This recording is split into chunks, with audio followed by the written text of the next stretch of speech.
Deck cadet ako noon bagong graduate. Pangarap ko lang talaga makasampa para matulungan ang pamilya ko. Nung tinawagan ako ng agency, halos lumundag ako sa tuwa. Sabi ko sa sarili ko, ito na ang simula ng magandang buhay. Pagdating ko sa barko, mabait naman karamihan ng crew. May mga Pilipino rin, pero mas marami yung foreign crew at officers. Una, parang pamilya lahat. Sabay kumain, nagtatawanan, nagtutulungan sa trabaho.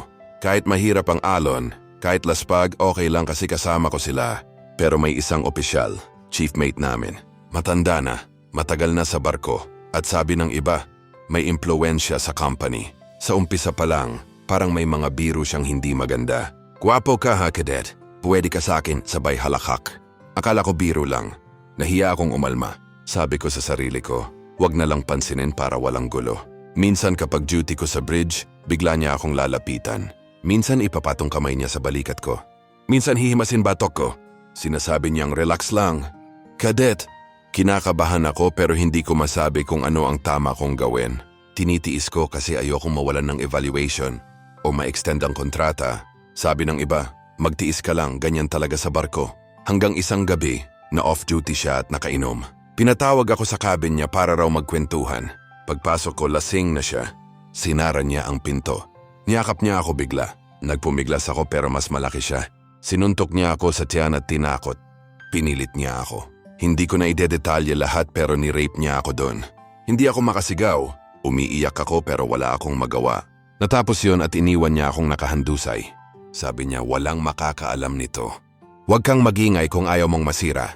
Kinabukasan, pinatawag niya ulit ako pero sa harap ng iba parang wala lang. Pinagsilbihan ko pa rin siya ng kape. Sinabi niya sa akin na magaling kang cadet na parang ginagantimpalaan ako. Sobrang dumi ng pakiramdam ko. Ayoko nang lumabas ng cabin. Nahihiya ako. Naiinis ako. Gusto kong magwala pero takot ako kasi isolated kami sa dagat. Wala akong mapuntahan. Wala akong masabihan. Ang mga kasamahan ko abala at pagod din. Kung magsumbong ako baka ako pa ang mawalan ng barko. Lumipas ang mga linggo, parang bangungot na araw-araw. Hindi ko makalimutan. Pag uwi ko sa Pilipinas, hindi ko sinabi sa pamilya ko. Ang alam lang nila, okay naman ang sakay ko. Pero gabi-gabi, naiiyak ako. Ayokong bumalik sa barko pero kailangan.